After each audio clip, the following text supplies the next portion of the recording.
Краткое содержание второй части. С 1 по 15 главу. Вторая часть истории начинается с внезапного появления Невилла Сент-Клэра, человека, находившегося в бегах и смертельной опасности. В беседе с доктором Ватсоном он раскрывает шокирующие подробности своего вынужденного исчезновения. Он слышал разговор самого профессора Мориарти с неким таинственным человеком, чей голос звучал холодно и властно. Невилл, работавший в финансово-казначейском ведомстве над военными контрактами, осознал, что оказался втянут в масштабный и опасный заговор, связанный с подделкой государственных документов. Его жизнь и жизнь его семьи оказались под угрозой после того, как он увидел один такой сфальсифицированный документ. Шерлок Холмс, вернувшись, оценивает серьезность положения Невилла и, понимая, что тот стал слишком опасным свидетелем, организует его укрытие в укромном месте в Ист-Энде. Одновременно Холмс начинает заниматься делом леди Элизабет Морган, которая, как выясняется, также связана с Мориарти. В ходе допроса леди Морган Холмс и Майкрофт узнают о ее прошлом в Эдинбургском университете, где она пересекалась с Мориарти. Но Холмс чувствует, что ее связи идут глубже.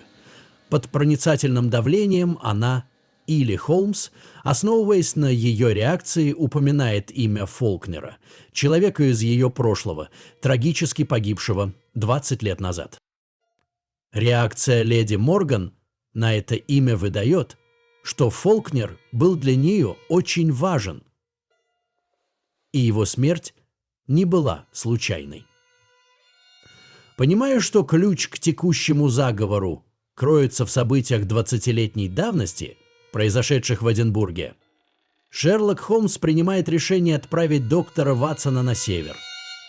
Ватсон отправляется в Эдинбург, чтобы изучить архивы университета и выяснить, кем был Фолкнер, с кем он был связан и что на самом деле произошло 20 лет назад, что до сих пор отбрасывает зловещую тень на настоящее.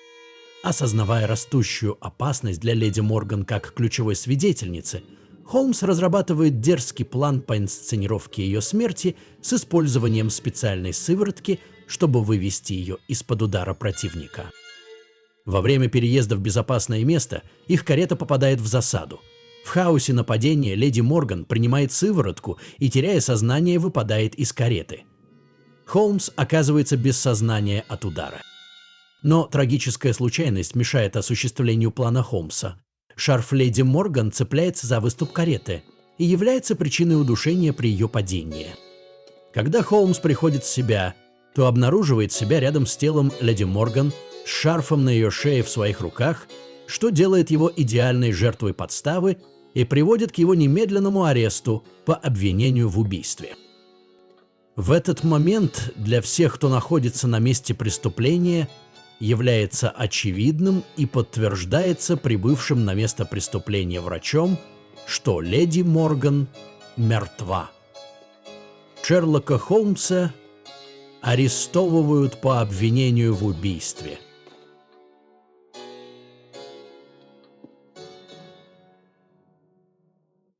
Глава 16. Допрос. Скотланд-Ярд. Камера для допросов представляла собой унылое и безликое помещение, словно предназначенное для того, чтобы сломить волю любого, кто в нем окажется. Лишь слабый и тусклый свет одинокой лампы, свисавшей с потолка, едва разгонял густые тени по углам, делая лица присутствующих еще более бледными и напряженными. Холмс сидел за тяжелым и грубым деревянным столом, сложив пальцы в свою фирменную домик. Его лицо оставалось абсолютно невозмутимым и бесстрастным.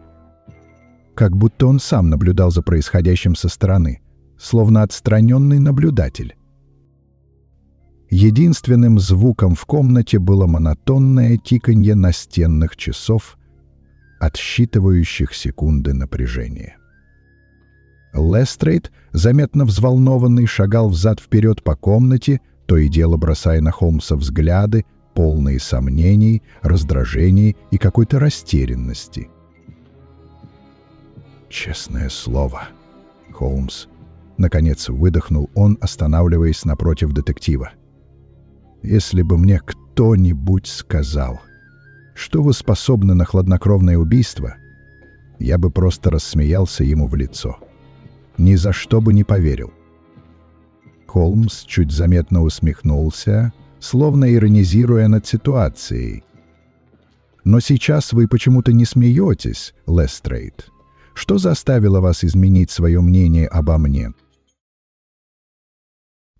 «У меня есть тело убитой леди Морган. У меня есть показания свидетелей, видевших вас на месте преступления. И у меня есть улика, Холмс». Лестрейд сжал кулаки, пытаясь сдержать гнев. «Этот шелковый шарф был у вас в руках, Холмс. Ваши отпечатки на нем». «В самом деле?» Холмс приподнял бровь в легком удивлении. «Какое удивительное и невероятное совпадение! Не находите?» Лестрейд с силой ударил кулаком по столу, не в силах больше сдерживать эмоции. «Ради бога, Холмс, если вы действительно невиновны, как утверждаете, то помогите мне доказать это. Сотрудничайте со следствием». Холмс наклонился вперед и с легкой загадочной улыбкой произнес: «А кто вам сказал, Лестрейд, что я вообще хочу, чтобы это было доказано? Может быть, меня вполне устраивает текущее положение дел». Лестрейд резко отшатнулся от стола, словно его ударили током. «Что вы несете, Холмс? Вы в своем уме?» Холмс вновь откинулся на спинку стула, сохраняя невозмутимость. «Вы всегда были неплохим полицейским, Лестрейд, честным, исполнительным. Но иногда мне кажется, что вы просто не видите всей картины, не замечаете более сложных взаимосвязей». Лестрейд тяжело вздохнул и, обессиленный, сел напротив Холмса, сцепив пальцы в замок. «Холмс, если вы думаете, что я горю желанием засадить вас за решетку, то вы меня сильно недооцениваете. Но вы же прекрасно понимаете, что с таким серьезным обвинением, как убийство, я просто не смогу вас вытащить. Моих полномочий не хватит». «Вижу, вы все же немного поумнели за последнее время, Лестрейд», — заметил Холмс с легкой насмешкой в голосе. Лестрейд поморщился, но, стараясь сохранять спокойствие, продолжил. «Так что теперь, Холмс? Вас ждет суд, и даже ваш всемогущий брат Майкрофт не сможет помочь вам выбраться из этой передряги». Дверь в комнату внезапно и бесцеремонно распахнулась. В комнату вошел офицер в темном военном мундире, сдержанный и строгий. Лестрейд вскочил с места, возмущенный вторжением. «Кто вы такой? Что вам нужно?» Офицер молча протянул ему сложенный листок бумаги с официальной печатью Министерства обороны. Лестрейд быстро пробежал глазами по строкам текста и резко побледнел. «Меня отстраняют от дела?»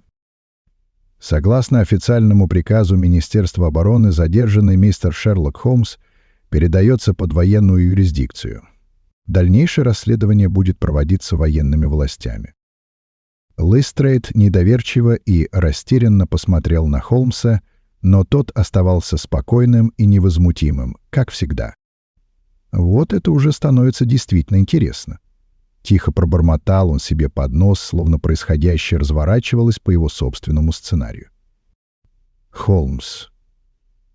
Лестрейд сжал кулаки, чувствуя, как ускользает из-под контроля ситуация. «Что вы опять затеяли? Во что вы нас всех впутали?» Холмс только загадочно усмехнулся в ответ. Двое солдат в военной форме вошли в комнату и встали по обе стороны от Холмса, готовые выполнить приказ. «Поднимитесь, мистер Холмс», — спокойно и вежливо, но твердо сказал офицер.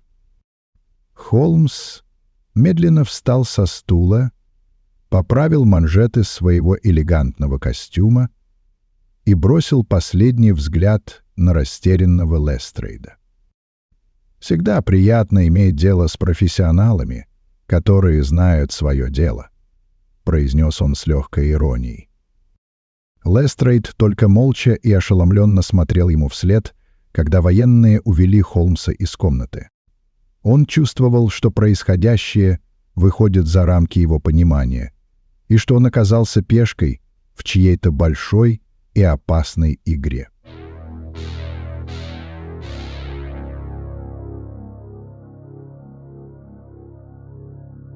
Глава 17. Телеграмма для доктора Ватсона. Эдинбург, гостиница. Поздний вечер. В номере тихо и уютно потрескивает огонь в камине, отбрасывая отблески на стены.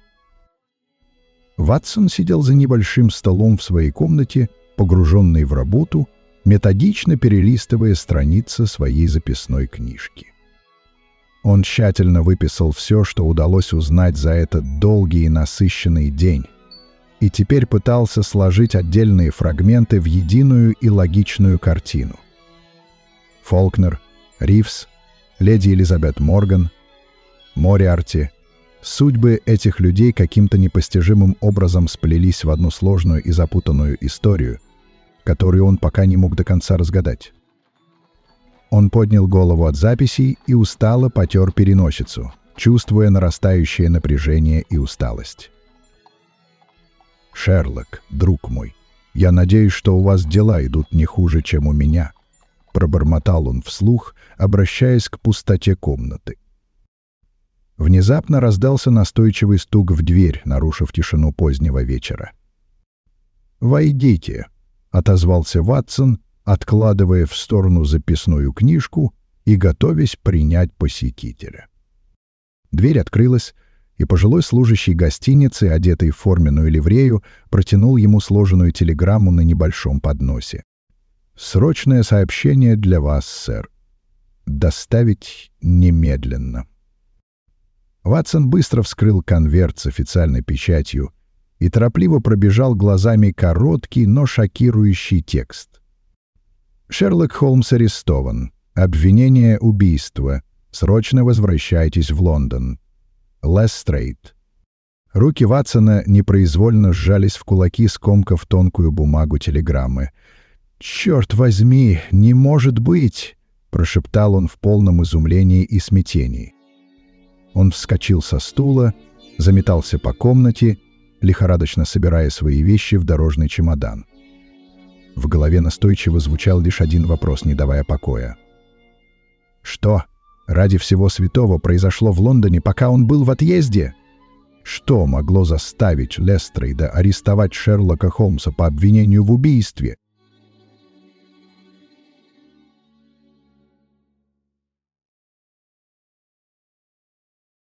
Глава 18. Возвращение в Лондон. Лондон. Вокзал Паддингтон.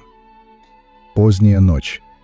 Перрон освещен тусклыми газовыми фонарями, отбрасывающими длинные, колеблющиеся тени. Когда поезд наконец замедлил свой ход, Ватсон, измученный тревогой и неопределенностью, уже стоял у дверей вагона, нетерпеливо постукивая своей тростью по деревянному полу. Как только тяжелый состав остановился, он быстро спрыгнул на платформу и поспешил к выходу из вокзала, словно преследуемый призраками. Инспектор Лестрейд ждал его у наемного экипажа, стоя в тени высокого фонаря, сжимая в руках свои неизменные кожаные перчатки. Его лицо, обычно выражающее уверенность, сейчас было напряженным и озабоченным. Ватсон, едва успев приблизиться к нему, выпалил срывающимся от волнения голосом: «Черт возьми, Лестрейд, объясните мне, наконец, что происходит в этом проклятом городе. Почему я получил эту чудовищную телеграмму?» Инспектор с трудом выдержал его прямой и требовательный взгляд. В его глазах отражалась усталость и какая-то безнадежность. «Все очень плохо, доктор Ватсон. Шерлока Холмса обвиняют в убийстве леди Элизабет Морган». Ватсон ошеломленно замер на месте, словно получив удар под дых.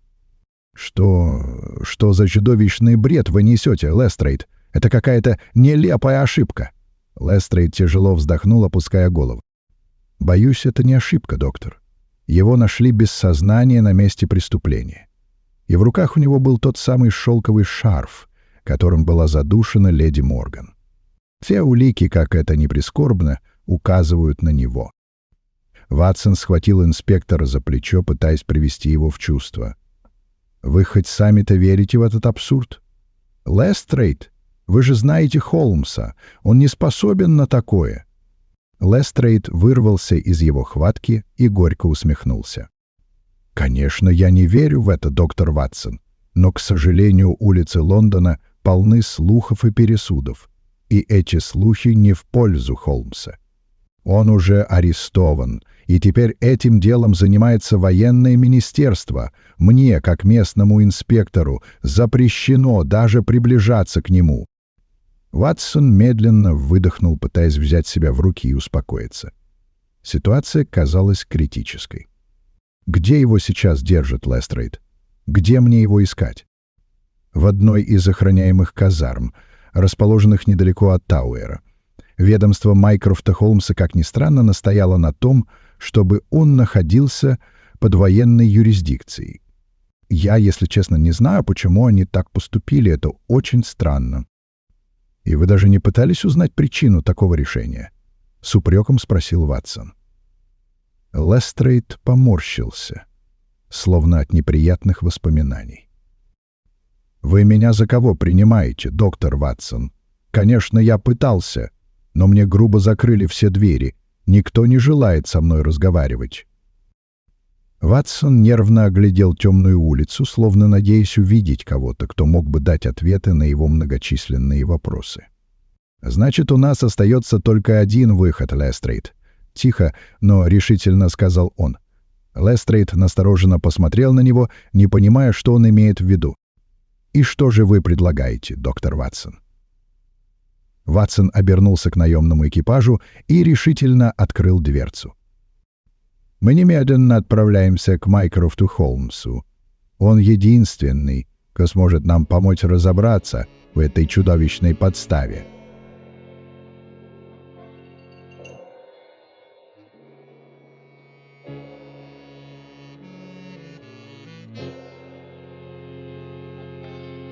Глава 19.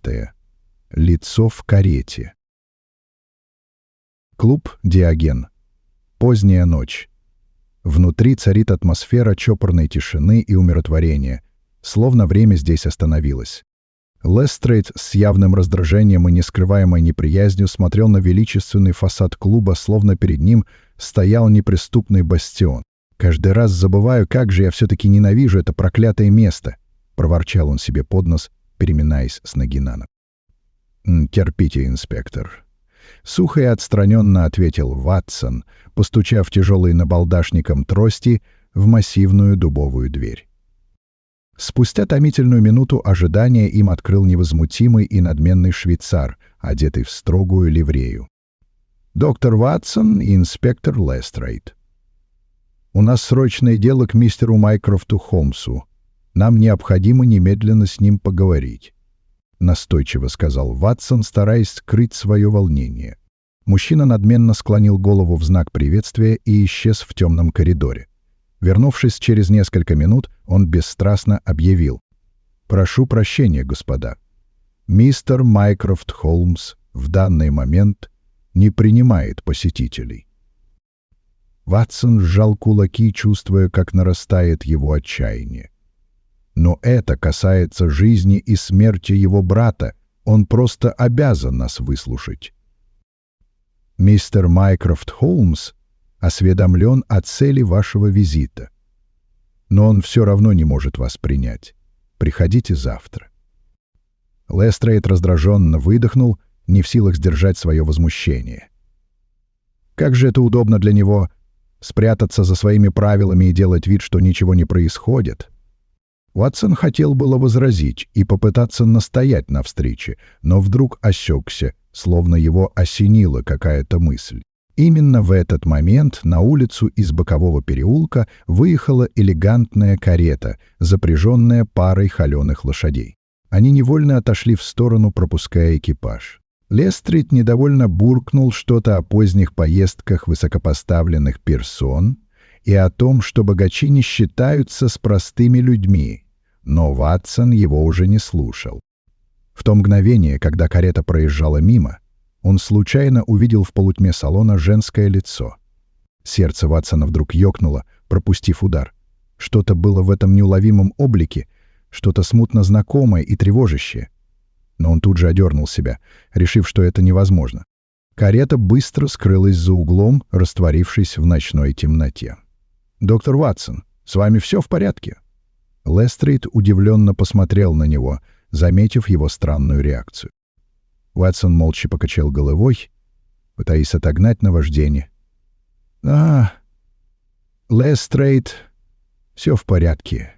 Просто показалось». Но внутри него настойчиво росло необъяснимое тревожное чувство, словно он увидел призрака из прошлого.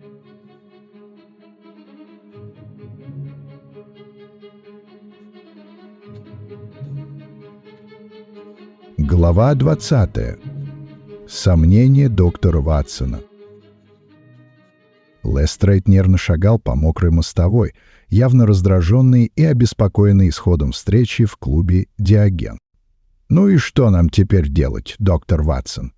Майкрофт даже не соизволил нас выслушать и проигнорировал наши доводы», — в сердцах воскликнул он, останавливаясь и жестикулируя руками. Ватсон молчал, погруженный в свои мысли. Он шел рядом с инспектором, но его мысли были далеко от происходящего вокруг.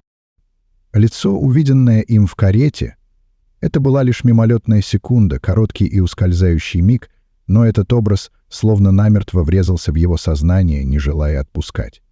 Женщина, чьи черты показались ему болезненно знакомыми, но кто она? Откуда он мог ее знать? Но это невозможно, Ватсон. Леди Морган мертва, ведь инспектор сам это видел. Настойчиво напоминал он себе, пытаясь отогнать наваждение. Но почему тогда тревожное чувство сомнения и беспокойства не покидало его? Почему он не мог выбросить из головы этот ускользающий образ? «Доктор Ватсон!» «Джон! Вы меня вообще слышите?» Настойчивый голос Лестрейда выявил его из задумчивости. «Да, конечно, Лестрейд. Извините, я немного задумался», — быстро ответил Ватсон, стараясь скрыть свою рассеянность. «Вы выглядите очень бледным, доктор. Может быть, вам стоит присесть где-нибудь, выпить чего-нибудь горячего? Вы, кажется, неважно себя чувствуете?» Обеспокоенно предложил Лестрейд, внимательно наблюдая за его состоянием. «Нет, Лестрейд, спасибо, я в полном порядке», — отрезал он, даже сам удивившись резкости и раздражению в своем голосе. Лестрейд внимательно и подозрительно на него посмотрел, но благоразумно не стал спорить и настаивать. «Хорошо, как знаете. Я тогда направляюсь в управление. Попытаюсь выяснить хоть что-нибудь о том, что сейчас происходит с Холмсом. Может быть, удастся узнать какие-то новости», — сообщил он. «А я...» — Ватсон запнулся, не зная, что сказать. Что он мог сказать Лестрейду? «Я поеду на Бейкер-стрит, чтобы еще раз обдумать то, чего просто не могло быть в реальности?» Звучало глупо и нелепо. «Я проведаю миссис Хадсон. Узнаю, как она там», — солгал он, стараясь говорить как можно более уверенно. Лестрейд хмыкнул, выражая свое сомнение. «Ну что ж, доктор, желаю вам удачи в ваших посещениях. Надеюсь, миссис Хадсон будет рада вас видеть». Ватсон направился в сторону Бейкер-стрит, но с каждым шагом его сомнения и тревога в голове только крепли. Он не мог объяснить это рационально, но интуиция подсказывала ему, что он должен выяснить, кто была эта загадочная женщина в карете. Он не мог произнести это вслух, даже самому себе, но внутри он уже принял окончательное решение. Он должен докопаться до истины, чего бы это ему ни стоило.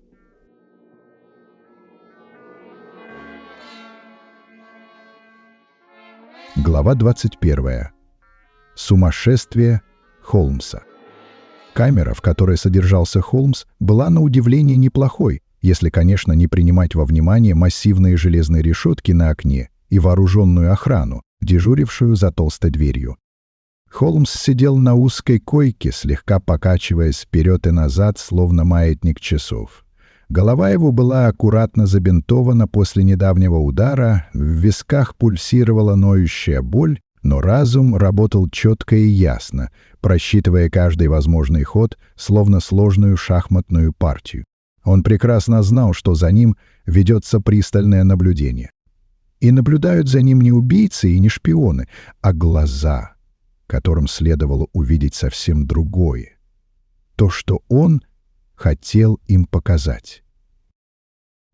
«Профессор Джеймс Мориарти», — вдруг пробормотал Холмс, вслух почти пропевая это имя, словно оно было частью давно забытой, но хорошо знакомой песни.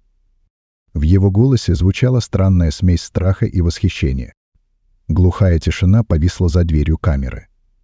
Слышно было лишь тяжелое дыхание охранников. «Леди и джентльмены, дамы и господа!» Вдруг раздался его голос, резкий и громкий, словно раскат грома. «Вы видите перед собой величайшего фокусника всех времен и народов. Я могу исчезнуть из этой камеры, не выходя из нее, и это будет моим лучшим трюком». За дверью послышались быстрые шаги и приглушенный разговор охранников. Прекрасно. Они внимательно слушают каждое его слово. Именно этого он и добивался. Он начал хохотать. Глухо, прерывисто и неестественно, как человек, внезапно потерявший связь с реальностью. Его смех звучал жутко и пугающе. «Элементарно, Ватсон!» Вдруг выкрикнул он в пустоту, словно его верный друг и помощник доктор Ватсон сидел прямо перед ним и внимательно слушал его. Дверь камеры приоткрылась, и один из охранников, нахмурившись и настороженно, заглянул внутрь. «С вами все в порядке, мистер Холмс? Может быть, вам нужна помощь врача?» Холмс уставился на него безумным взглядом, как на внезапно появившееся привидение. «Вы тоже это слышите? Они ведь поют. Слышите их голоса?» — прошептал он дрожащим голосом, сжимая голову руками, словно пытаясь заглушить невыносимый шум. Охранник выругался себе под нос и поспешно закрыл дверь камеры, опасаясь непредсказуемого поведения заключенного. Через пару часов по тюрьме поползли тревожные слухи. Великий Шерлок Холмс, знаменитый детектив, сошел с ума. Его разум помутился. А сам он, лежа на узкой койке и глядя в потолок, позволил себе едва заметную тонкую улыбку. Игра продолжалась, и он вел ее по своим правилам.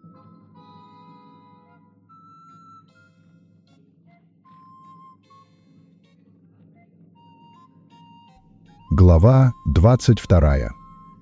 Сомнения Лестрейда и отчаяние Ватсона.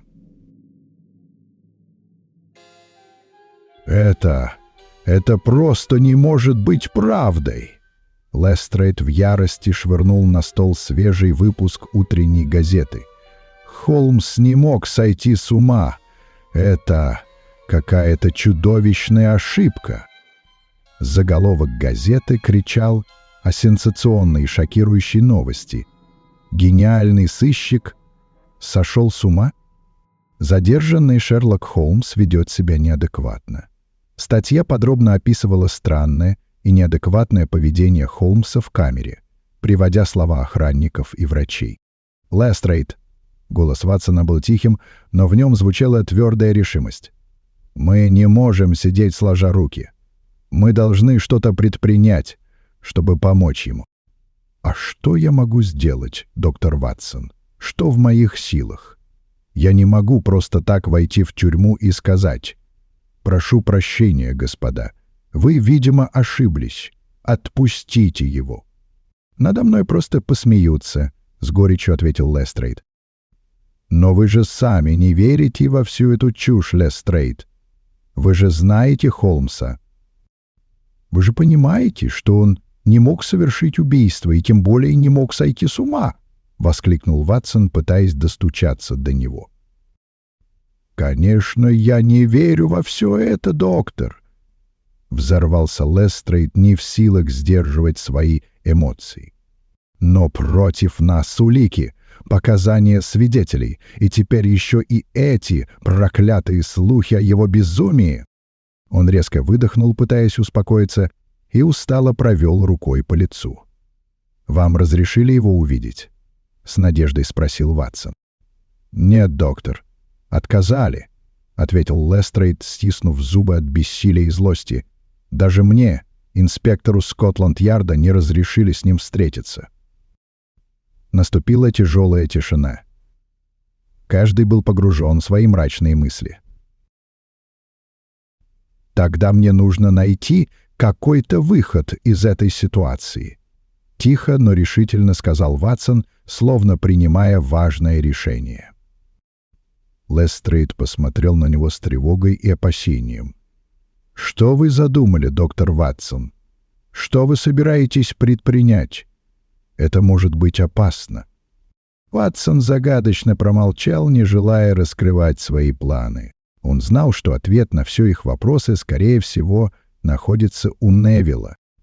И если никто другой не хочет искать правду и докапываться до сути происходящего, то он сделает это сам, чего бы это ему ни стоило.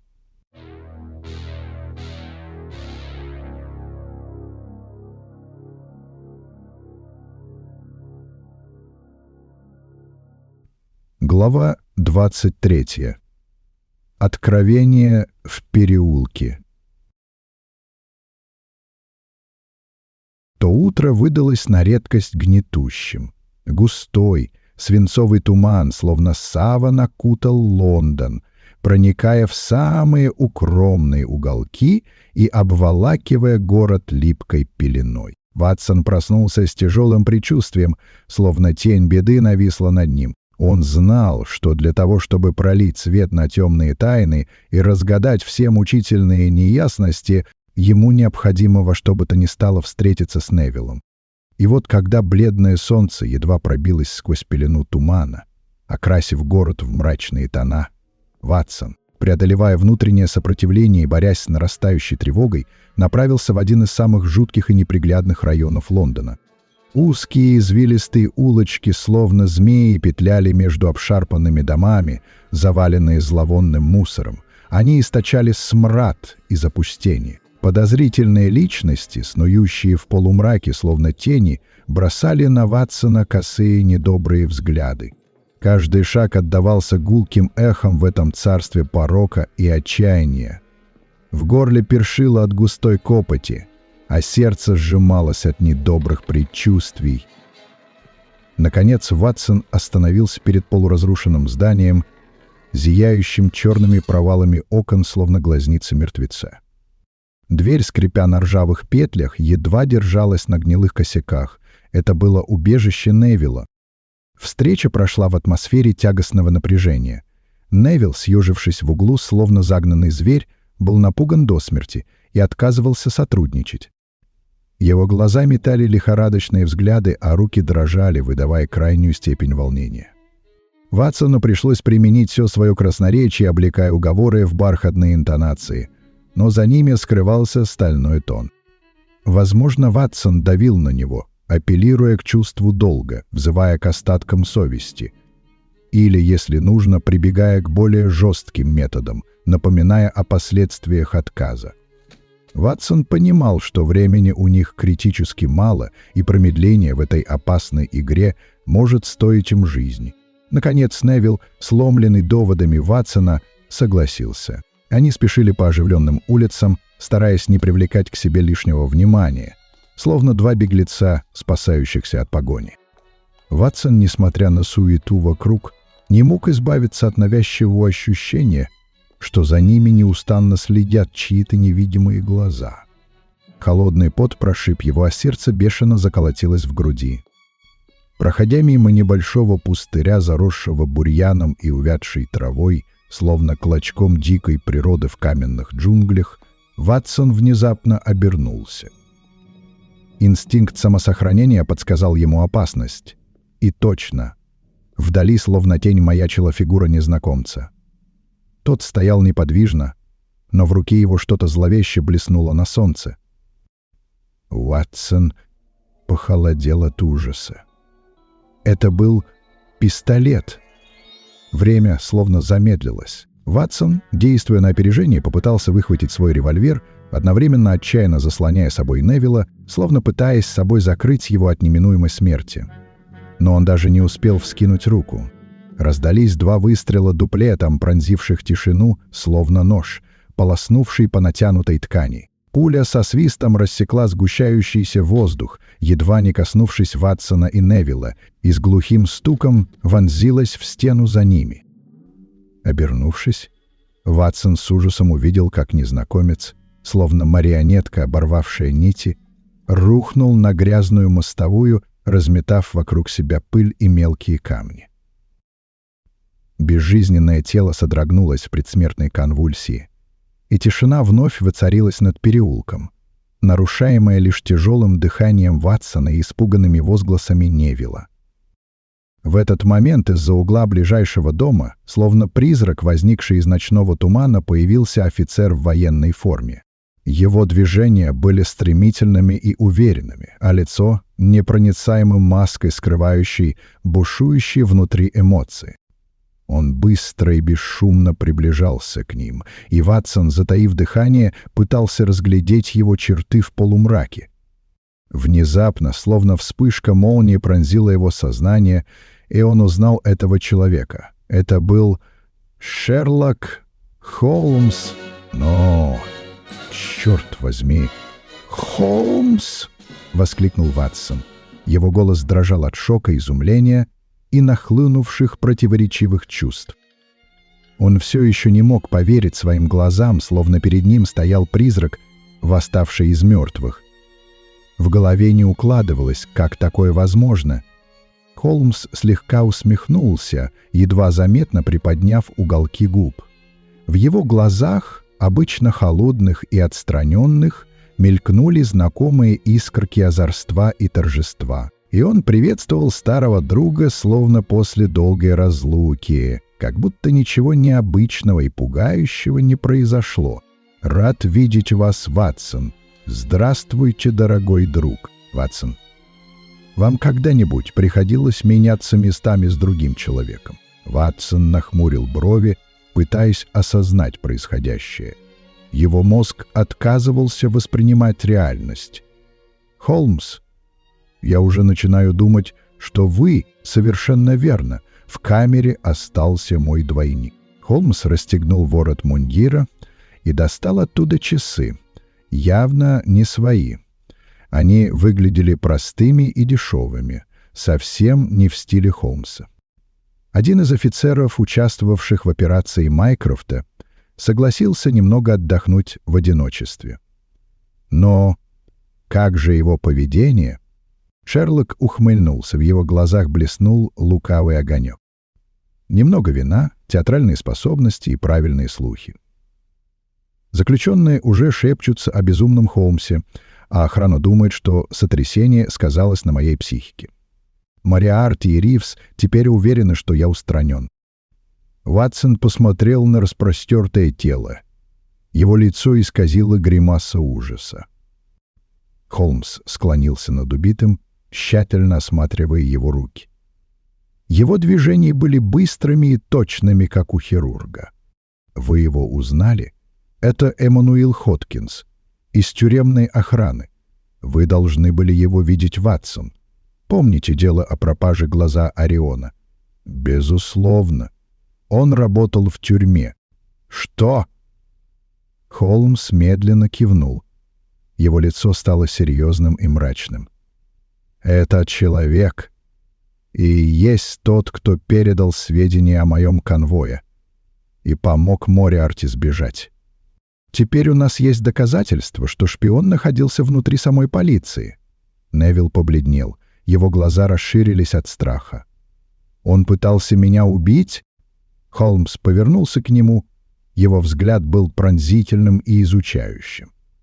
«Да». Все-таки он успел выстрелить первым. Вероятно, потому что вы слышали кое-что важное, Невилл. Я слышал их разговор, но я не знал, кто этот человек. Теперь знаете. Шер Холмс снова взглянул на Ватсона, в его глазах читалась решимость. «Нам срочно нужно кое-что найти». Голос Холмса стал серьезным, в нем звучала глубокая, почти осязаемая сосредоточенность. Он отодвинул трубку, словно откладывая в сторону все посторонние мысли. Он знал, что Ватсон мучается вопросами, что его разум бьется в поисках ответов на самые страшные загадки этой ночи, и что самое мучительное из них связано с женщиной, которую они оставили мертвой. Настало время пролить свет на эту самую темную часть интриги. «А теперь, Ватсон, давайте поговорим о самом главном», — начал Холмс, и Ватсон почувствовал, как напряжение возросло. Холмс сделал короткую драматическую паузу. «О леди Морган».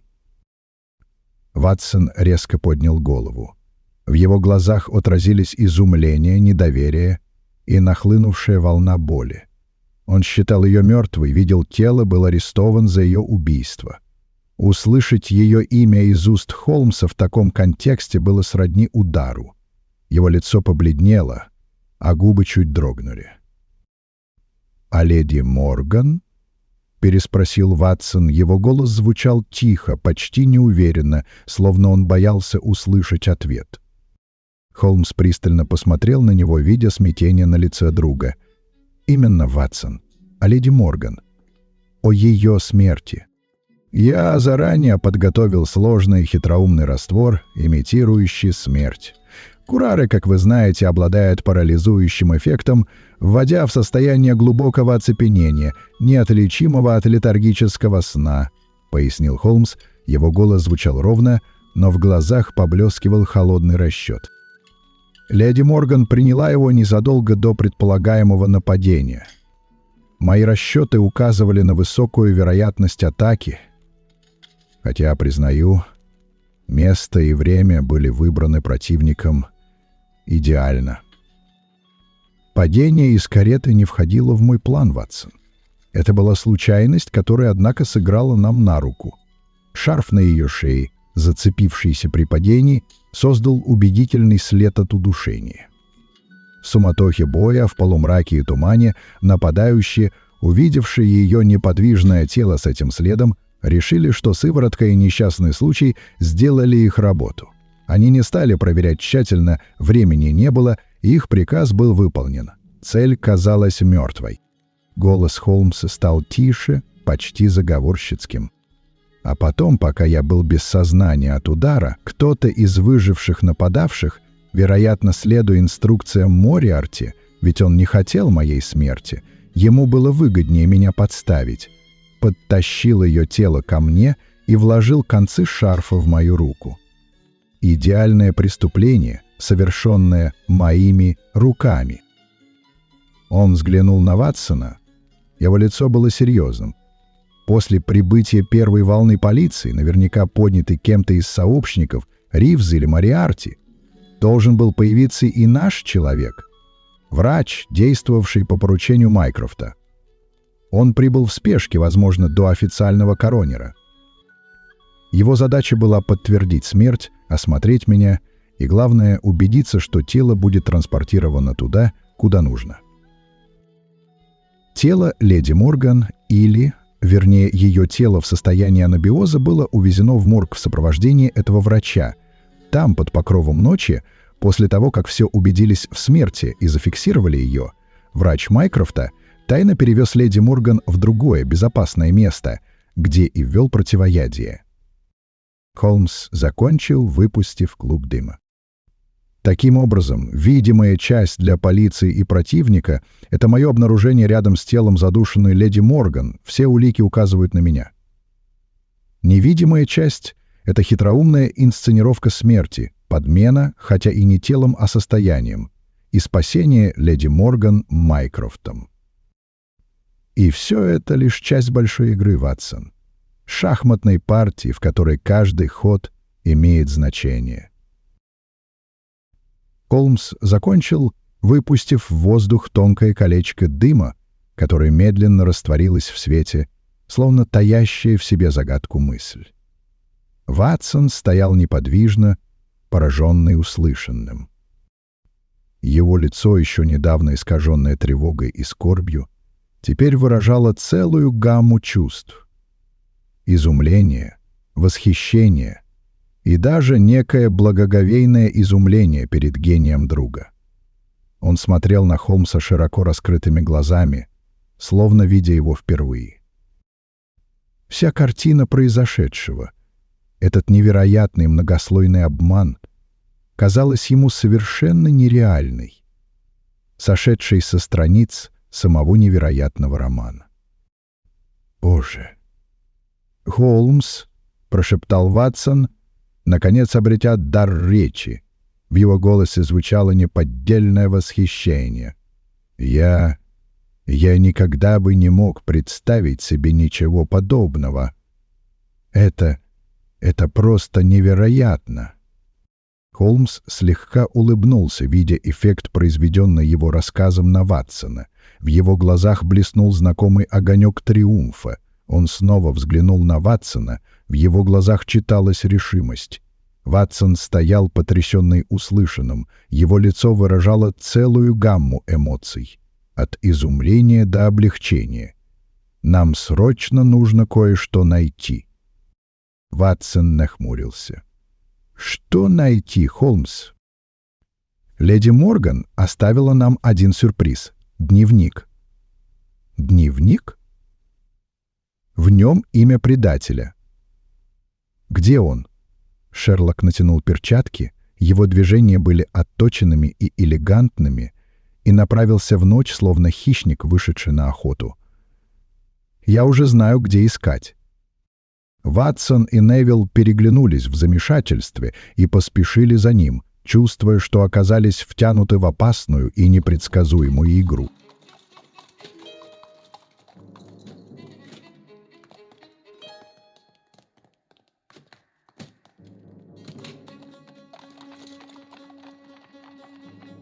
Глава 24. Последний ход.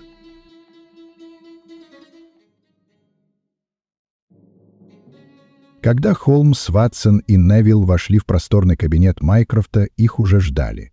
Напряжение прошедших часов, смертельная опасность, шок и последующее невероятное объяснение Холмса оставили свой отпечаток на каждом из них.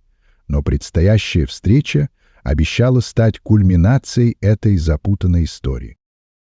Леди Морган сидела в кресле у высокого окна, сквозь которое проникали последние угасающие лучи заходящего солнца, отбрасывая длинные тени по кабинету. Она была облачена в темное платье из плотной ткани с высоким воротником, который почти полностью скрывал шею. Ватсон невольно задержал на ней взгляд, зная теперь правду. Перед ним сидела женщина, которую он считал погибшей, за чье убийство он пережил часы отчаяния и за чью смерть чуть не угодил в тюрьму его лучший друг. Видеть ее живой, сидящей в этом кабинете Майкрофта, было сродни чуду, реализованному благодаря гению Холмса. В ее позе читалась сдержанность, но в глазах, когда она смотрела на вошедших, мелькнуло облегчение и некое усталое удовлетворение. Ватсон заметил, как она слегка коснулась воротника платья. Возможно, под ним скрывался едва заметный след, слабое напоминание о шелковом шарфе и инсценированной трагедии. Рядом, за массивным дубовым столом, восседал Майкрофт Холмс, воплощение хладнокровия и власти. Он неспешно перелистывал папку с документами. Его лицо оставалось непроницаемым, но взгляд, которым он встретил брата и его спутников, был полон ожидания. Ватсон, оправившись от первого момента, когда увидел леди Морган живой после всех перипетий, сделал шаг вперед. «Леди Морган», — произнес он, и в его голосе смешались облегчение и уважение. Леди Морган повернула голову, и едва заметно улыбнулась ему. «Доктор Ватсон, я рада, что вы в безопасности». «Ну, как вы себя чувствуете?» — спросил Ватсон, вспоминая подробности плана Холмса. «После того, как все закончилось?» Она кивнула, ее взгляд стал более задумчивым. «Лучше, доктор. Благодаря вашему другу и Майкрофту это было непросто». «Это был необходимый риск», — сухо, не отрываясь от бумаг, добавил Майкрофт. Холмс, стоя чуть в стороне, с едва заметной усмешкой наблюдал за этой короткой сценой. В его глазах поблескивал огонек торжества. Его план сработал безупречно. «Ваше прибытие подтверждает это, Майкрофт», — сказал Холмс, обращаясь к брату. «Нам удалось». Майкрофт закрыл папку. Его взгляд стал более острым. «Действительно, а теперь к делу, господа. Время на исходе. Мы знаем, где дневник Фолкнера». Леди Морган утвердительно кивнула. Ее лицо выражало облегчение и надежду. «Я спрятала его там, где Фолкнер чувствовал себя в полной безопасности, где никто не догадался бы его искать. В старом доме, где он жил во время учебы. В его юношеском гнездышке». Майкрофт, наконец, оторвался от своих бумаг, его взгляд стал пронзительным и требовательным. «Если этот дневник действительно содержит неопровержимые доказательства, нужно немедленно отправиться туда и достать его. Каждая минута промедления может быть критической». Холмс поднялся с места, его движения были стремительными и решительными. «Тогда не будем терять драгоценное время. Отправляемся прямо сейчас». Ватсон устало вздохнул, понимая, что самое интересное и опасное, как всегда, происходит в самый последний момент. Ну, конечно. Как всегда, все самое интересное и захватывающее происходит в самый последний момент. И мы, как всегда, оказываемся в самой гуще событий.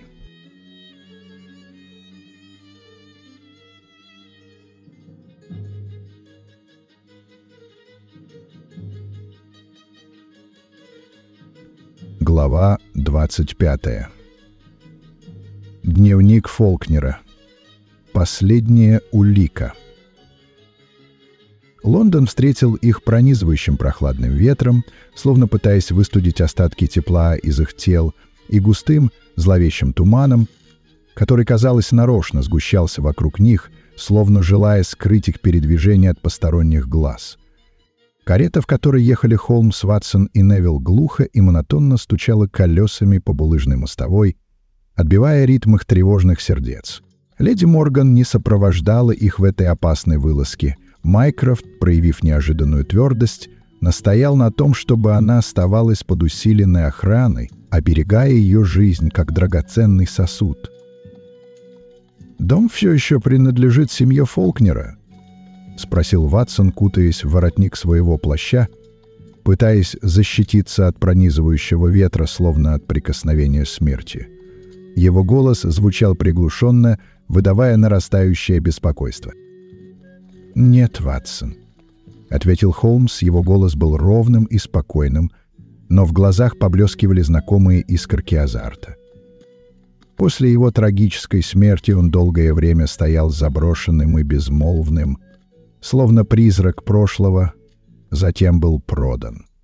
Но я сильно сомневаюсь, что кто-то всерьез занялся его обустройством. Скорее всего, он так и остался пристанищем теней и воспоминаний. «Вы абсолютно уверены, Холмс, что дневник все еще находится там?» С сомнением спросил Ватсон, и его взгляд метался по темным переулкам, словно ожидая нападения из каждого угла. «Леди Морган не стала бы безрассудно рисковать, пряча такую важную улику где-то в другом месте, где ее могли бы легко найти», — ответил Холмс. Его тон не терпел возражений. Они свернули на узкую и мрачную улицу, где старые дома, словно горбатые старики, прижимались друг к другу, образуя зловещий коридор, и скрывали в своих ветхих стенах давние и зловещие тайны, Карета, скрипнув тормозами, остановилась. Холмс первым выскочил наружу, словно хищник, вырвавшийся из клетки, быстро огляделся, оценивая обстановку, затем коротко кивнул своим спутникам, призывая их к осторожности. «Нам нужно торопиться, господа, время на исходе», — произнес он, и его голос звучал напряженно. Они пересекли небольшой, заросший сорной травой двор, словно ступая по могилам, и поднялись по покосившемуся и скрипучему крыльцу, которое угрожающе зашаталось под их ногами. Холмс, не тратя времени на церемонии, проверил замок старой двери и, убедившись, что он не поддастся обычному взлому, ловко достал из кармана набор отмычек и, орудуя ими с поразительной быстротой и точностью, словно опытный взломщик, бесшумно открыл дверь. Внутри дома их встретила давящая тишина и густой спертый воздух, пропитанный запахом пыли, плесени и гнилого старого дерева. Ватсон закашлялся, пытаясь прочистить легкие от этой удушающей атмосферы. «Очаровательное местечко, Холмс, ничего не скажешь», — пробормотал он с сарказмом, оглядывая обшарпанные стены и паутину, свисающую с потолка. «Тишина и запустение — лучшие сторожа, Ватсон», — заметил Холмс. Его голос звучал приглушенно, словно он боялся нарушить зловещую тишину. Они осторожно вошли в бывшую гостиную. Холмс, бросив мимолетный взгляд на облупленные стены, потрескавшуюся краску и ветхую мебель, словно пытаясь прочесть в них отпечаток прошлого, молча и целенаправленно двинулся к старому заброшенному камину, словно ведомый невидимой рукой. «Холмс, дневник здесь?» — с надеждой спросил Ватсон. Его сердце бешено колотилось в груди. «Возможно, Ватсон. Очень возможно», — ответил Холмс. Его глаза внимательно изучали кирпичную кладку камина. Холмс провел рукой по неровной кирпичной кладке, тщательно ощупывая каждый кирпич, словно слепой, читающий книгу Брайля. Затем, внезапно, его пальцы остановились, и он резко надавил на один из камней. Раздался тихий, едва слышимый щелчок, и часть кладки сдвинулась в сторону, открывая тайную нишу. В нише лежала старая книга с потертым кожаным переплетом, покрытая толстым слоем пыли. Холмс аккуратно вынул ее, словно извлекая бесценную реликвию, и, открыв первую страницу, увидел аккуратный, изящный почерк Фолкнера. «Есть! Нашли!» — воскликнул он, и в его голосе прозвучало торжество. Но в этот самый момент, словно в ответ на его слова, снаружи послышались торопливые шаги. Кто-то быстро приближался к дому. «Нас нашли!» — пробормотал Невилл. Его лицо исказилось от страха, и он инстинктивно прижался к стене. Холмс захлопнул дневник и быстро спрятал его во внутренний карман своего пальто, словно пряча самое ценное сокровище. «У нас примерно 2 минуты, чтобы уйти», — быстро сказал он, оценивая ситуацию. «В окно?» — предложил Ватсон, его голос дрожал от адреналина. Холмс усмехнулся, и в его глазах мелькнул юношеский огонек. «Как в старые добрые времена, Ватсон. Пора отряхнуть стариной». Шаги приближались, становясь все громче и отчетливее. Тень метнулась за окном, словно хищник, подкрадывающийся к своей добыче. «Бежим!» — скомандовал Холмс, и они бросились к задней двери, словно спасаясь от неминуемой опасности. В следующий миг раздался оглушительный стук в переднюю дверь, словно кто-то пытался выбить ее с петель. Но они уже исчезли в сгущающемся тумане, словно призраки, растворившиеся в ночи. Они не останавливались, пока не оказались в лабиринте узких и извилистых улочек, словно заблудившиеся в каменных джунглях. Дневник Фолкнера, словно драгоценная реликвия, был надежно спрятан у Холмса, но он прекрасно понимал, что время играет против них, словно песок, утекающий сквозь пальцы. Каждая минута могла стать решающей в этой опасной игре. Ватсон, задыхаясь от быстрого бега и охваченный тревогой, схватил Холмса за рукав пальто. «Холмс, скажите мне, кто это был?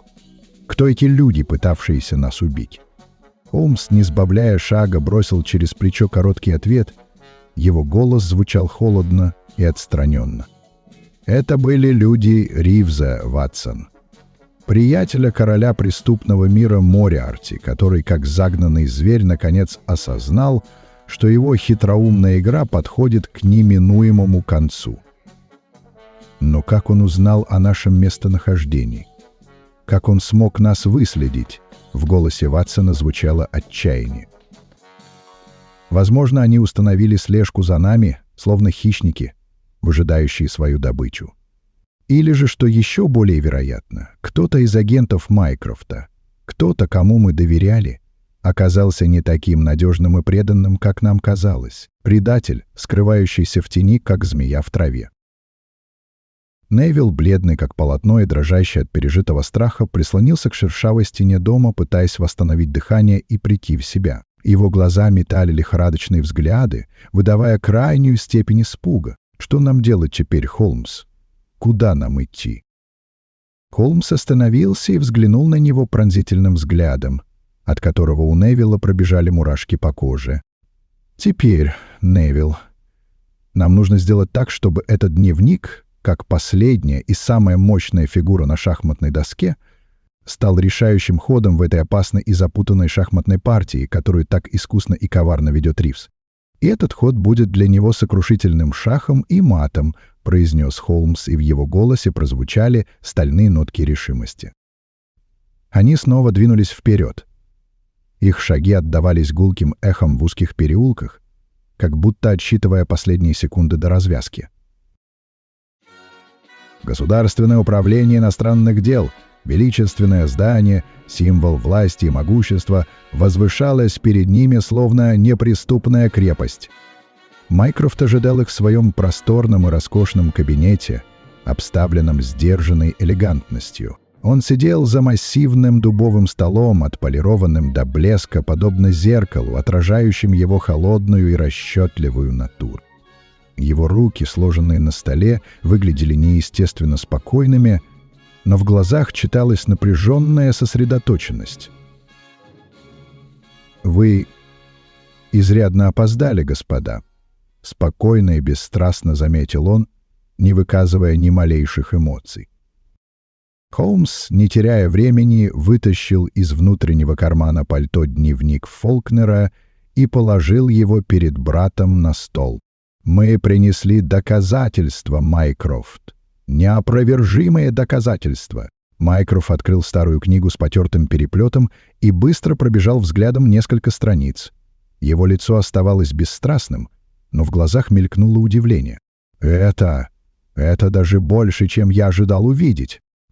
Здесь содержатся не только подробные указания на государственную измену, но и прямые доказательства убийства Фолкнера», — добавил Ватсон. Его голос звучал твердо и уверенно. Майкрофт закрыл книгу, будто подводя черту под делом. «Этого будет более чем достаточно. Достаточно для ареста Ривза?» — спросил Ватсон, его глаза горели надеждой. «Достаточно для казни, если ее одобрит ее величество королева», — с остальной ноткой в голосе произнес Майкрофт. Наступила тягостная тишина, нарушаемая лишь тихим тиканьем часов на стене. «Завтра Ривз выступает в парламенте», — напомнил Ватсон, его голос звучал обеспокоенно. «А через 2 часа после его выступления его должны официально назначить государственным секретарем по иностранным делам», — добавил Холмс. Его глаза блеснули решимостью. «Если мы не остановим его до этого момента, — сказал Майкрофт, и в его голосе прозвучала угроза, — то, возможно, будет уже слишком поздно». Холмс слегка улыбнулся, и в его глазах снова мелькнул озорной огонек. «Значит, будем действовать на опережение, братец. Мы не позволим ему ускользнуть».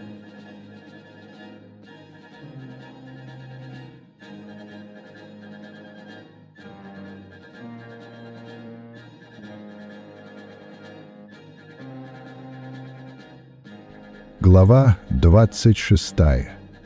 Мат.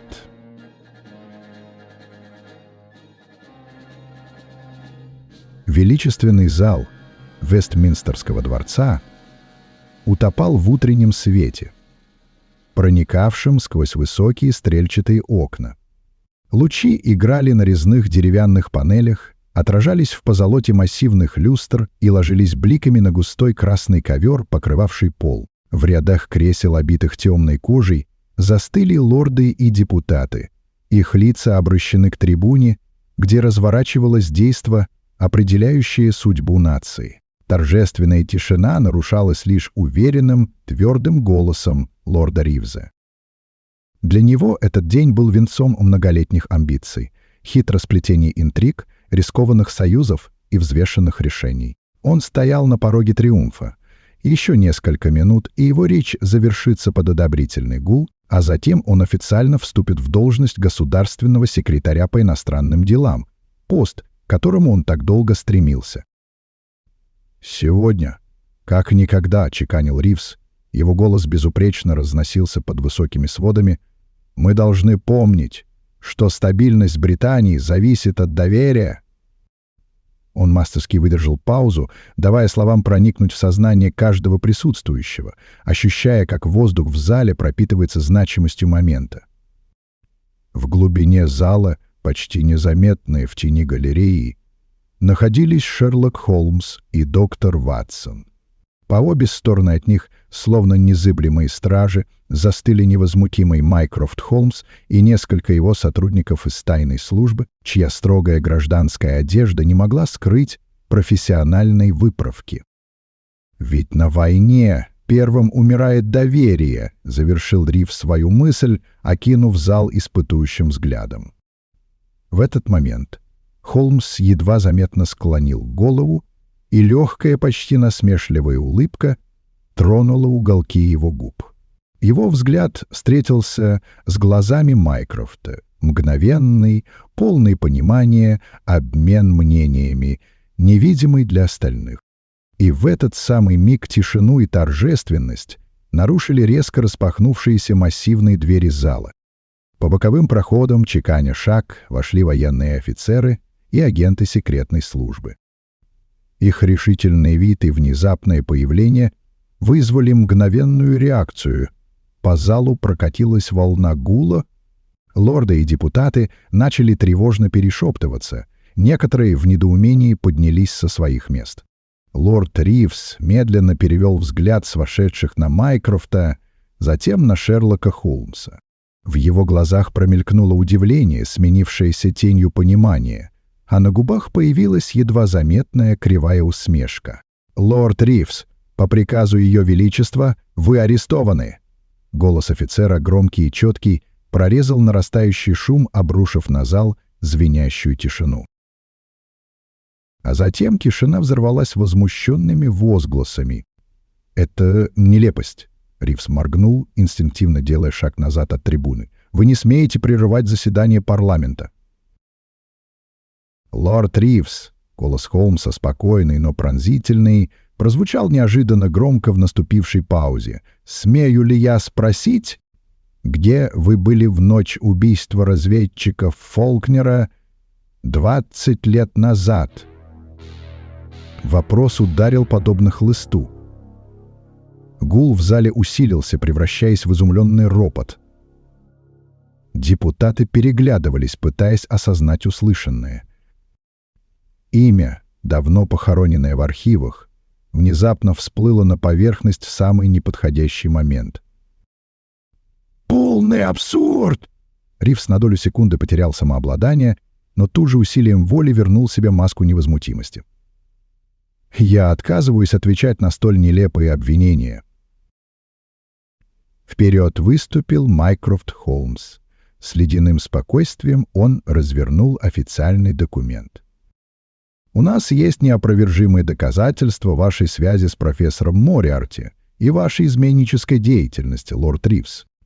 Его голос звучал жестко, не оставляя сомнений. «Включая ваш собственный голос, записанный при передаче военных секретов врагу». Лицо Ривза стало пепельным, Губы его сжались в тонкую линию. Он мог предполагать наличие компромата, но запись голоса — это был удар ниже пояса, сокрушительный и неожиданный.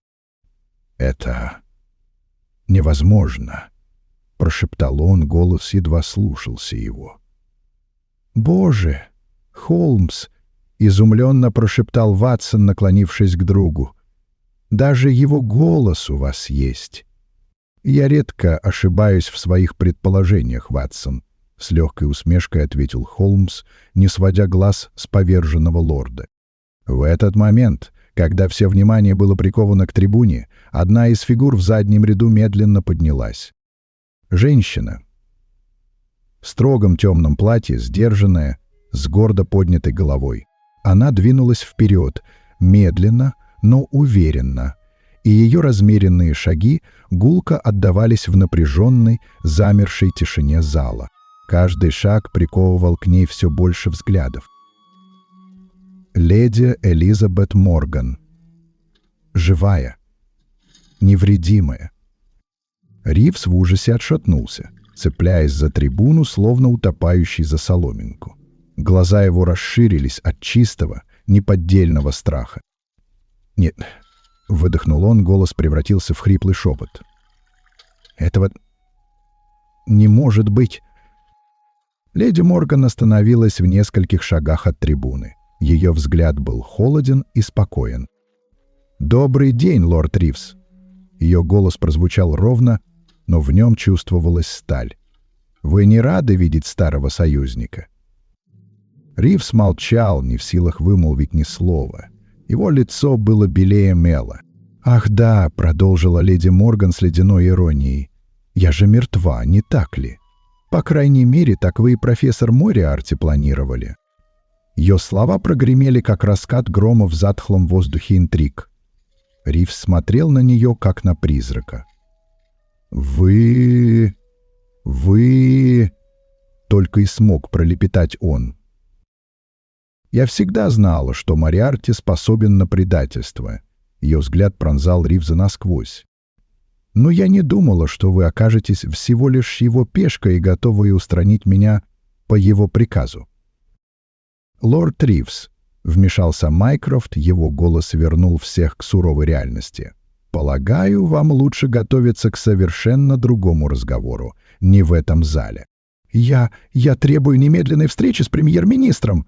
Губы Ривза дрожали, но он пытался ухватиться за последний остаток власти. «Думаю, — сухо заметил Шерлок Холмс, — теперь премьер-министр сам потребует встречи с вами, и она ему вряд ли понравится». Офицеры решительно взяли Ривза под руки. Он больше не сопротивлялся.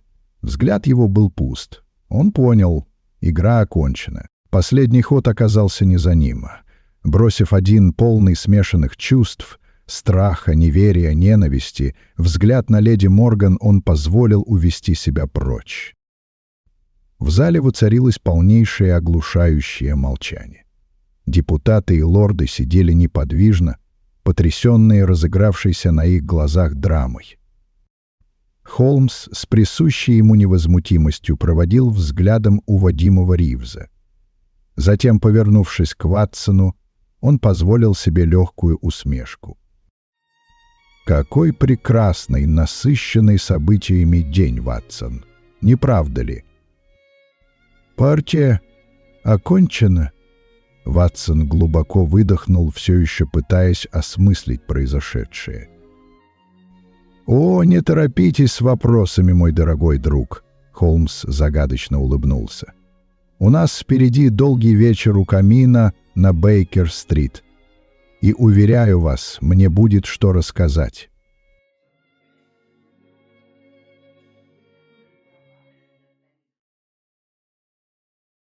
Глава 27. Объяснение. Лондон окутала плотная вечерняя дымка, настойчиво просачиваясь в окна на Бейкер-стрит. В холодном, влажном воздухе отчетливо чувствовался смешанный запах дождя и угольного дыма.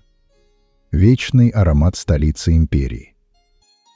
За окном уже зажглись первые уличные фонари. Их тусклый свет боролся с туманом, отбрасывая неровные блики на мостовую. Ватсон, устало откинувшись в своем любимом кресле, молча смотрел на гипнотическую игру языков пламени в камине. Рядом с ним на небольшом столе стоял недопитый бокал бренди, а в руке Холмса покоилась его неизменная трубка, из которой лениво тянулась тонкая, ароматная струйка дыма. Тишина в комнате была почти осязаемой, прерываемая лишь потрескиванием поленьев. «Значит, это был он», — наконец произнес Ватсон, медленно качая головой, словно все еще пытаясь уложить в сознании события последних дней. «Лорд Ривз, столь уважаемый, столь влиятельный и при этом настоящий король преступного мира, дергавший за ниточки вместе с Мориарти». Холмс позволил себе легкую, едва заметную усмешку и сделал глубокую затяжку. Ароматный дым медленно выплыл из его губ. Боюсь, Ватсон, он и сам до последнего момента не осознавал, что играет в шахматы не только с правительством, но и со мной, — сказал он, аккуратно стряхнув пепел в камин. Он считал себя игроком, но оказался всего лишь фигурой на доске, пусть и весьма значительной. Изначально я по ошибке пытался найти короля, но Мориарти, надо отдать ему должное, умело подменил короля на королеву. Тем более, что имя Ривз может подходить как женщине, так и мужчине. Но как вы догадались? Ватсон выпрямился в кресле. Его взгляд был полон нетерпения и восхищения. События в Вестминстерском дворце были кульминацией, но путь к ней был долгим и запутанным. Как вы поняли, что именно Ривз стоит за всем этим? Столько ложных следов, столько тумана. Холмс слегка склонил голову набок. Его глаза задумчиво смотрели на огонь, словно он собирал воедино разрозненные нити воспоминаний, чтобы сплести понятное полотно объяснения. «Вспомните, Ватсон, с чего все началось», — сказал он наконец.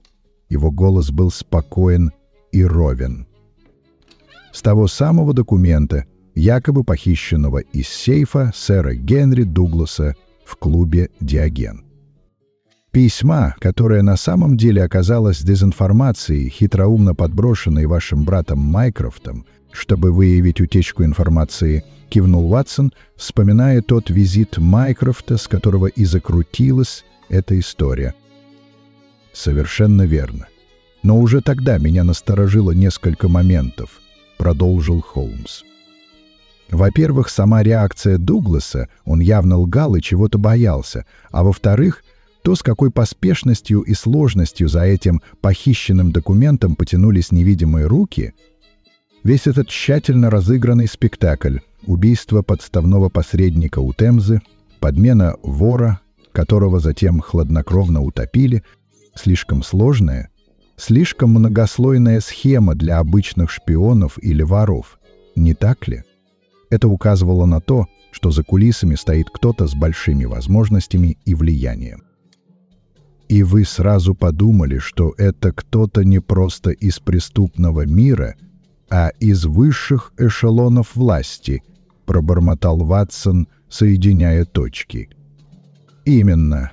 Кто-то, кто мог дергать за ниточки и манипулировать событиями, оставаясь в тени, подтвердил Холмс. Однако прямых улик, указывающих на конкретного человека, у нас не было. И еще раз, надо отдать должное профессору Мориарти. Ему все-таки удалось навязать мне свой ход игры. Ведь не зря он выдающийся математик и выпускник, окончивший с отличием Эдинбург. Кстати, это еще раз доказывает, что его аналитические и дедуктивные способности не уступают моим. До тех пор, пока леди Элизабет Морган во время нашего напряженного разговора не обронила ту самую фразу «Он доверял не тем людям, как и мой бывший союзник». Ватсон нахмурился, вспоминая допрос женщины, чья судьба висела на волоске. Фраза, которая сама по себе могла означать все, что угодно. «Или могла означать именно то, что нужно», — спокойно возразил Холмс. В тот момент я еще не знал точно, о ком она говорила. Но я понял главное. Этот таинственный бывший союзник был в прошлом тесно связан и с ней, и с Мориарти. И тогда я вспомнил университет Эдинбурга. Ватсон выпрямился, его глаза блеснули пониманием. «Конечно, Эдинбург. Вы говорили, что все ключевые фигуры этого дела так или иначе связаны с ним». Холмс довольно усмехнулся. «Ближе к истине, Ватсон. Именно там, в одно время с Ривзом, учился еще один человек, молодой и амбициозный Фолкнер. После я с помощью Майкрофта навел справки. Фолкнер тайно работал на британскую разведку. Тот самый, который должен был получить важный дипломатический пост, но погиб при весьма загадочных обстоятельствах за 20 лет до наших событий. Пост, который в итоге достался Ривзу, добавил Ватсон, и которого, как мы теперь знаем, благодаря показаниям леди Морган и вашим находкам, устранили люди Мориарти по прямой просьбе Ривза. Старый должок или устранение конкурента, детали уже не так важны. Холмс кивнул. Именно так. Ривз убрал конкурента руками Мориарти, заложив основу их многолетнего сотрудничества. Но даже этого было недостаточно для обвинения. Это были лишь догадки, предположения, основанные на реакции леди Морган и архивных данных, которые вы, мой дорогой Ватсон, так удачно раздобыли в Эдинбурге. У нас не было прямых доказательств связи Ривза с текущими событиями. До тех пор, пока я не вспомнил одну крайне важную деталь.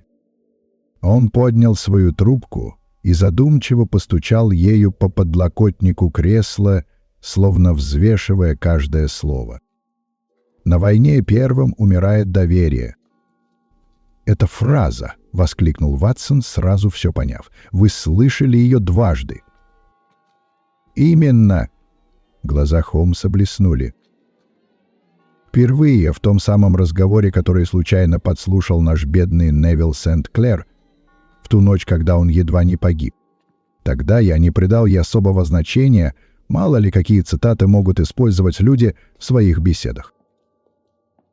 Но когда ту же самую, слово в слово фразу произнес лорд Ривз с трибуны парламента в момент своего триумфа, она вдруг зазвучала совершенно иначе. Слишком личной, слишком характерной. Потому что это была его личная фраза, его кредо, которое он неосторожно повторил. Да, Ватсон, именно так. Иногда самые незначительные детали становятся ключом к разгадке. Он был слишком уверен в себе, слишком упивался своим успехом и совершил ошибку. Это была его фатальная ошибка. Ватсон медленно кивнул. Мозаика в его голове, наконец, сложилась в единую четкую картину. А дневник Фолкнера, тот самый, который вы с таким трудом достали из тайника в его старом доме, опередив людей Ривза. Холмс сделал глубокую затяжку своей трубки, и тонкая струйка дыма медленно потянулась к потолку, словно туманная завеса, скрывающая его мысли. Дневник Фолкнера, Ватсон, этот истлевший свидетель прошлого, словно призрак, возникший из небытия, лишь окончательно закрепил его вину, произнес Холмс. И в его голосе прозвучала нотка торжества. Он откинулся в кресле, обводя Ватсона проницательным взглядом. Ривз, несомненно, знал глубоко внутри, что Фолкнер что-то подозревал о его нечестной игре еще тогда, 20 лет назад, когда их пути только начинались. Но он, ослепленный собственной самонадеянностью и уверенностью в своей безнаказанности, и представить себе не мог, что его старый университетский друг окажется настолько предусмотрительным, настолько осторожным, что запишет свои самые сокровенные подозрения и наблюдения в личном дневнике. Холмс снова затянулся трубкой, позволяя Ватсону осмыслить услышанное. Леди Морган. Эта загадочная и сильная женщина сохранила этот дневник все эти годы, словно драгоценное сокровище, скрытое от посторонних глаз. Возможно, как страховку на случай непредвиденных обстоятельств, а возможно, движимая более глубокими мотивами. Ривз не учел одного, Ватсон, того, что Морган и Фолкнер в те далекие годы связывало нечто большее, чем просто дружба. Между ними было романтическое влечение, нежное и искреннее. И она после подозрительной и внезапной гибели своего возлюбленного, несмотря на официальную версию несчастного случая, заподозрила неладное. Ее сердце подсказало ей правду. И она, движимая любовью и жаждой справедливости, сама нашла и спрятала дневник Фолкнера. Конечно, она знала его содержимое, знала всю правду о предательстве Ривза и о своей собственной, пусть и невольной роли в этой трагедии. В голосе Холмса появилась легкая горечь, когда он говорил о Мориарти, словно вспоминая давнего врага. Но Мориарти, этот гений зла, этот Наполеон преступного мира, сумел сыграть на ее слабостях, на ее амбициях, на ее желании власти. Он сумел переманить ее на свою сторону, заставить ее на время забыть о мести и о справедливости. И Мориарти совершил роковую ошибку. Ватсон. Он недооценил леди Морган. Он не предполагал, что ей известны его истинные мотивы, что она видит дальше его маски, что она не просто пешка в его игре. После того, как Мориарти почувствовал, что леди Морган стала опасной, что она может раскрыть его планы, он решил от нее избавиться, подставив ее в лондонском порту. Он хотел убедить меня, что главный игрок, королева на шахматной доске, выбыла из игры. Таким образом, Мориарти вновь поставил мне шах, навязав свою инициативу, свой ход в нашей бесконечной партии. Холмс замолчал, наблюдая за реакцией Ватсона. Тот сидел, широко раскрыв глаза, пытаясь осмыслить каждую деталь этой сложной интриги. Вспомните, Ватсон, мои метания, мои сомнения после ареста леди Морган, мою уверенность в том, что она погибла. Игра Мориарти была почти безупречна. И лишь с появлением Невилла, с его сбивчивым, но искренним рассказом, дело сдвинулось с мертвой точки, словно заржавевший механизм вновь обрел движение.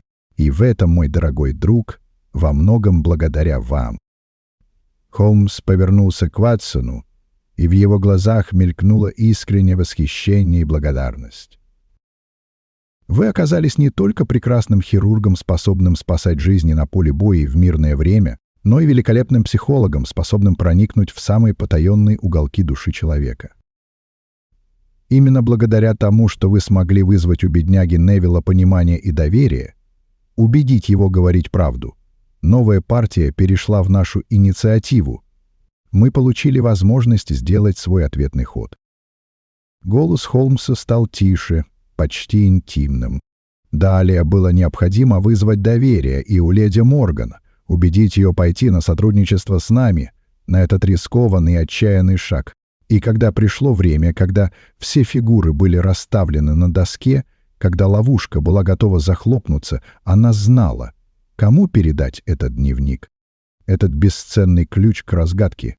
Дневник вместе с записью голоса Ривза, которую удалось сделать Майкрофту благодаря его неисчерпаемым ресурсам и связям, и, конечно, драматическим и триумфальным появлением воскресшей леди Морган в парламенте. Словно призрака из прошлого, явившегося, чтобы свершить возмездие, не оставили Ривзу ни единого шанса на спасение.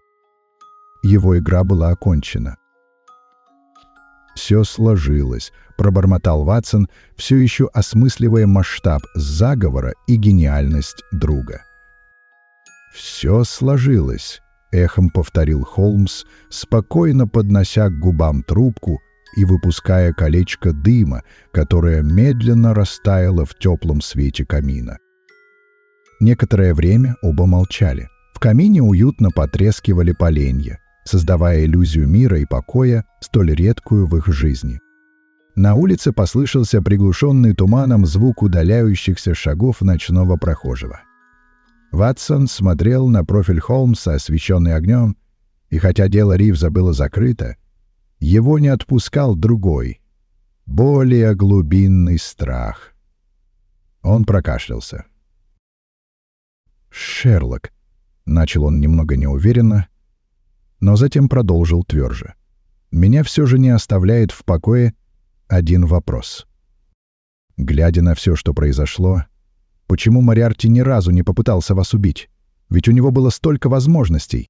И в том заброшенном театре, и, например, во время нападения на конвой леди Морган, его люди могли бы легко устранить и вас заодно. Почему он этого не сделал?» Холмс медленно повернул голову и посмотрел на друга. В его глазах на мгновение мелькнула тень чего-то серьезного, почти меланхоличного. Он вынул трубку изо рта. «Джон, дорогой мой друг!» Его голос звучал тише обычного, с ноткой искренности, которую Ватсон слышал нечасто. «Если бы кто-то другой задал мне этот вопрос, я бы, вероятно, солгал или отшутился, придумал бы какую-нибудь сложную теорию о стратегической нецелесообразности. Но вам, дорогой друг, я скажу откровенно». Он сделал паузу, подбирая слова. «Мориарти. Все же джентльмен. Да-да, не удивляйтесь. Хоть и порядочный негодяй, гений преступного мира, но в своей извращенной манере джентльмен. Конечно, его веселая компания, все эти головорезы и шпионы могли бы это сделать, и сделали бы, поверьте, с превеликим удовольствием.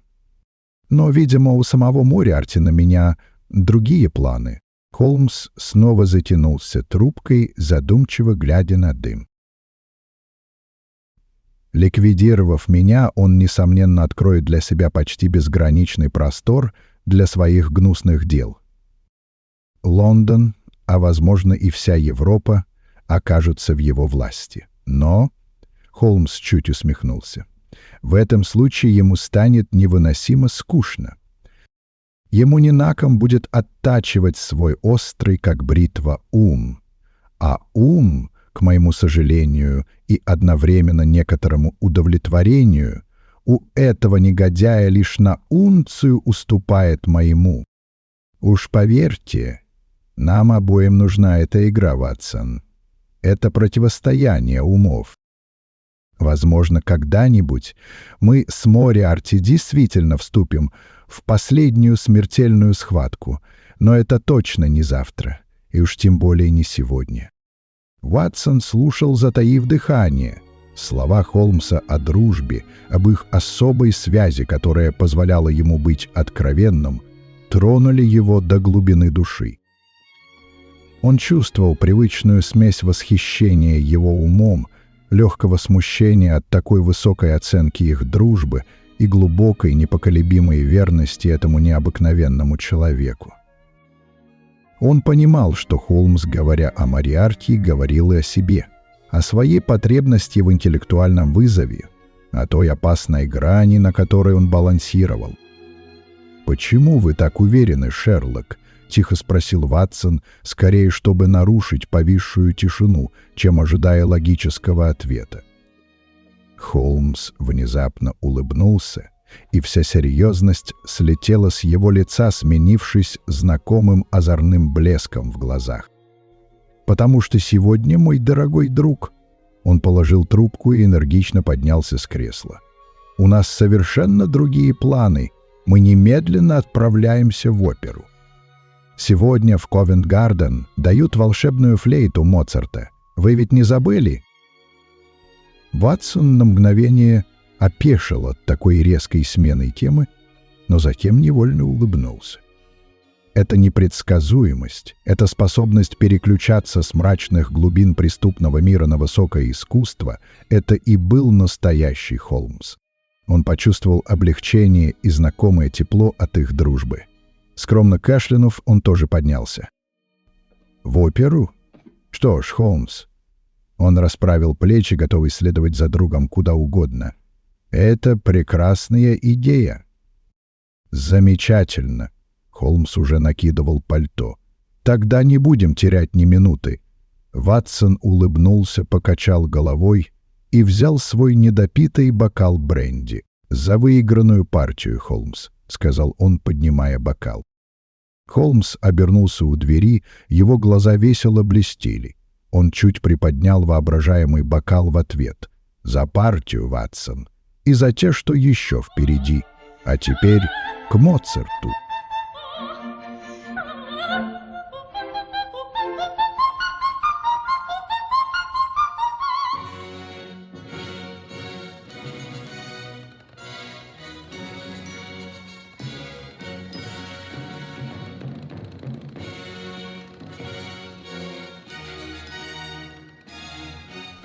За окном Лондон жил своей жизнью. На Бейкер-стрит все было спокойно. На этот раз.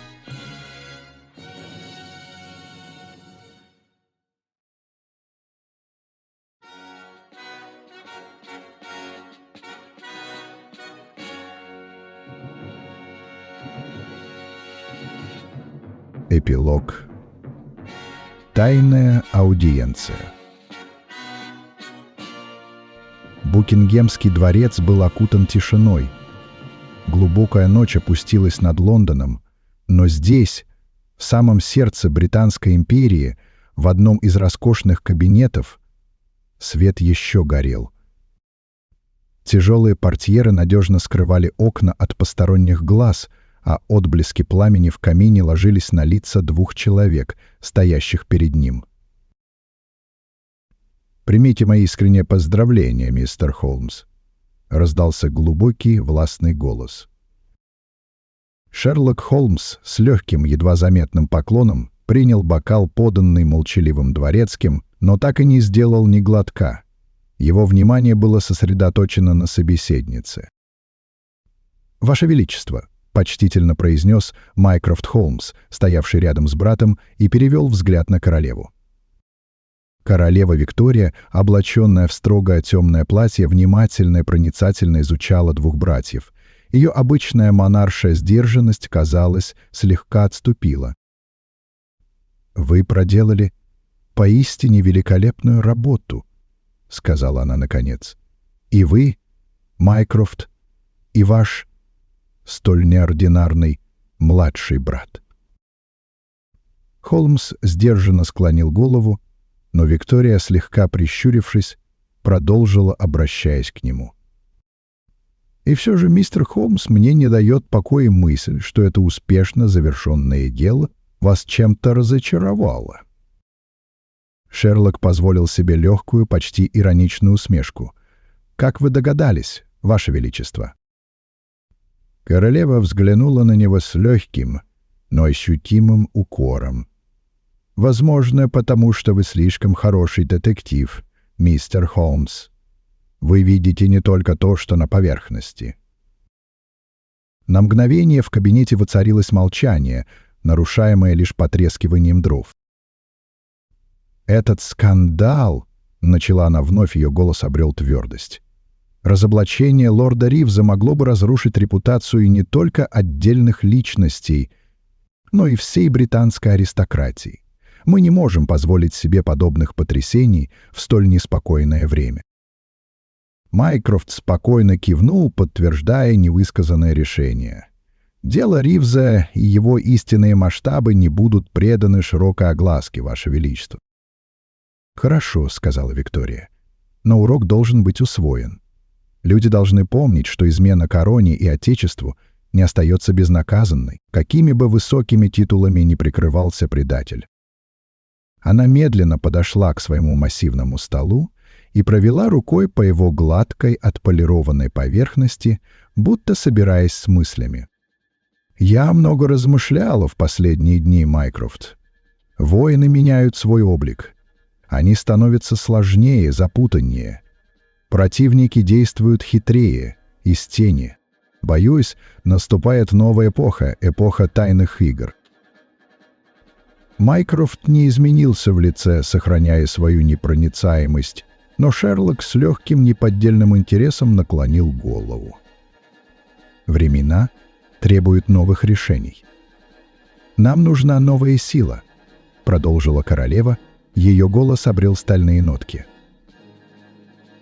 «Сила, которая сможет действовать в тени, без лишней огласки, без громких имен. Организация, способная защитить интересы империи на этом невидимом фронте». Она перевела свой пристальный взгляд на Майкрофта. «Я хочу, чтобы вы всерьез подумали над этим, мистер Холмс, над созданием службы, которая смогла бы выявлять и предотвращать подобные угрозы еще до того, как они попадут на страницы газет или приведут к катастрофе». Майкрофт позволил себе едва заметную улыбку, почти невидимую для постороннего глаза. «Я уже думал об этом, Ваше Величество». Шерлок удивленно поднял брови, но промолчал, понимая, что присутствовал при рождении чего-то значительного. Королева вновь обратила свой взор к младшему Холмсу. «А вас, мистер Шерлок Холмс, я хочу поблагодарить отдельно. Возможно, вы и не состоите на службе у короны официально, но ее интересы вы защищаете порой лучше и эффективнее, чем многие из тех, кто носит мундир и получает жалование». Холмс вежливо склонил голову. «Я всего лишь играю в шахматы, Ваше Величество, на той доске, которую предоставляет мне жизнь». Виктория улыбнулась, на этот раз теплее, хотя в ее глазах все еще блестел холодный огонь власти и ответственности. «Что ж, тогда, мистер Холмс, я очень надеюсь, что эта захватывающая партия далеко не последняя». Шерлок Холмс улыбнулся в ответ, загадочно и многообещающе. Вскоре братья покинули дворец. Майкрофт молча сел в свою ожидавшую карету, кивнув на прощание. Шерлок же задержался на несколько мгновений у ворот, вдыхая прохладный, влажный ночной воздух Лондона, смешанный с туманом. Город спал, не подозревая о битвах, которые велись ради его спокойствия. «Игра продолжается», — тихо пробормотал он себе под нос. И, подняв воротник пальто, он решительно шагнул в серую пелену, растворяясь в ней, словно призрак, готовый к следующей партии, к новым загадкам и невидимым противникам.